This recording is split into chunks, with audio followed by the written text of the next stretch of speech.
Andre Wade was just released once again, come to just speak out on some things and express the fact that I was in the hospital for a couple of days and didn't have the opportunity to do my videos. So uh, I pray all is well with your families and your loved ones that's incarcerated. I found out what it was about my foot. Up under my foot, I have a diabetic ulcer. And that's the big hole in my foot, and that's the real pain, that pain in me. So right now they are trying to figure out what they're gonna do towards operating on my foot because of they gave me that heart medication, so they got to figure it out because they got to do something, man. But all is well, and I'm in good health. And chest pains I had, come to find out that that wasn't my heart, so that's a good thing. And all is well for what it's worth. So uh, I know I missed the bypass of the weekend. You all going to visit your loved ones, and I pray that peace is upon them. And like I expressed, I had talked to my brother, and from where he's at in the Styles unit, they're not on lockdown, and things is the way it's to be expected over there. That's Styles. I did 7 years over there, and it was wow, wow, wow. I remember when I was old Styles, it was like living in Wesley Square somewhere in some ghetto apartments. I'm talking about it was wide open. I'm talking about when I got there, I couldn't imagine no prison being like that. I'm talking about when we be on lockdown, we wasn't on lockdown. Because all I would do was jack. We pop out on any time. I remember when the lieutenants used to call and send somebody down there and ask us, please would y'all rack up. Y'all stay rack up. Y'all on lockdown. And it was like 85% of officers was females, and they was something else. You had your Beaumont officer women. You had your Port Arthur. And let me tell you, they was on wild. They would fight. The women will fight. Beaumont couldn't stand the Port Arthur women, and the Port Arthur women couldn't stand the Beaumont women. And when I tell you, if one of them women was snitching and them women found out, they was going to get beat up out there in that parking lot. They was going to get beat up at the club, wherever they was, the shopping center. Them women was going to get whooped. Because let me tell you, it took years and years of trying to slow down that facility. That facility was off the chain. And when them green dots came, see, a lot of units was dealing in cash. So Styles was on a different level. They was dealing with green dots, and they was dealing with the Western Unions and the MoneyGrams. So you didn't see a lot of cash money flow because you had your telephones. Everybody had a telephone. So much telephones on the unit that you can buy a telephone for $150. You can buy one for $200. There was so many. Every cell you went by had a phone. And we used to jack the door. We used to make little keys out of the food trays. And we used to jack them in the doors. And let me tell you, if you got a hit on you, it ain't cost nothing but a couple packs of Beulah to get you.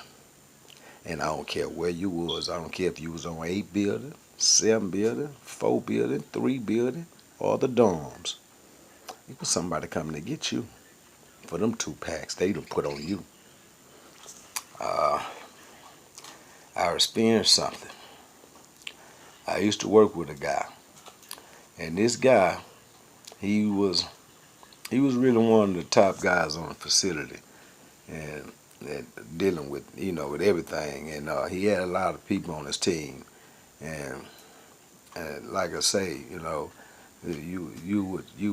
was so easy to go to a officer, especially a new officer, and tell him, hey man, or the female, hey, I'm gonna give you 2,200 for 8 days. and all I want you to bring is in tobacco. And that was the thing.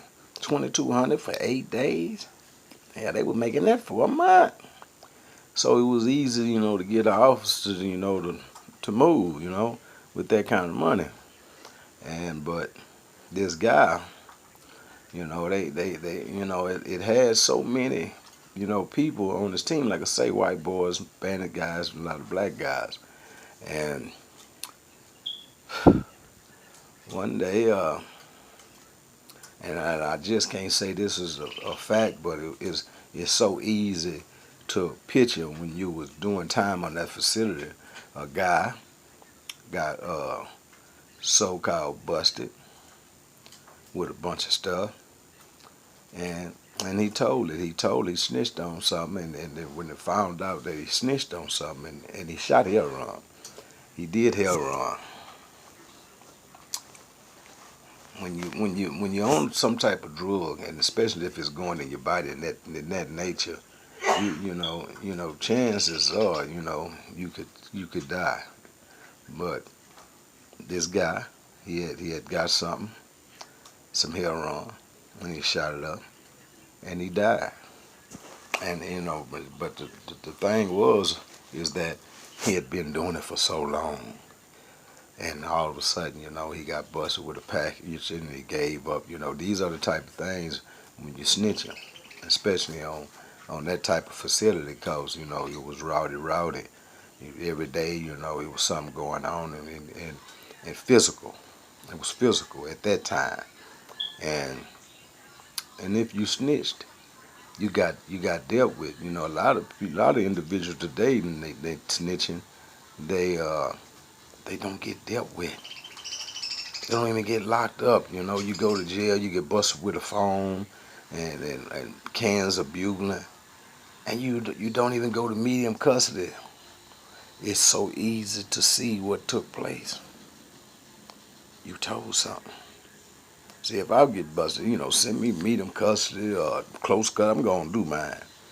And a lot of guys that's coming in today, they can't do theirs. They can't take them downfalls. You got to take them downfalls. There's a repercussion that might take place against you, And it was so easy to do that, man, because he shot dope. He shot dope in his veins. So it was easy to give him some bad dope. It was easy to give him some bad dope. He wasn't going to turn it down. My brother, when I asked my brother the other day, I said, what's going on over there? He said, ain't nothing, man. These niggas ain't doing nothing but smoking that K2. Locking up. You gonna lock up. That K2 bad. That K2 bad. I think I tried it one time. One time I tried it. And that's because old partner of mine, and I used to see so many dudes, tripping. And so I asked him, I say, man, you be smoking that stuff by yourself, whole things, man. I ain't never seen you. Say, man, I just didn't deal with it, right? So he talked me into smoking one with him. Man, I knew that was some bad stuff. I took about 4 puffs, and I was gone. I ain't want no more. I knew that was some bad shit. I went to the highs. I didn't get no opportunity to laugh at me. I went and took my butt and got in that bunk and ate about 7 bags of cookies. Man, I ate about 7 bags of cookies, man. And I was sitting there, and and shit was just going on. And man, I'm eating these cookies, man, and I'm drinking this coffee, man. I say, man, that is some bad stuff, man. I ain't never smoked none of that. I tried it one time. Didn't try it anymore. Couldn't talk me in. Couldn't talk me in to doing that.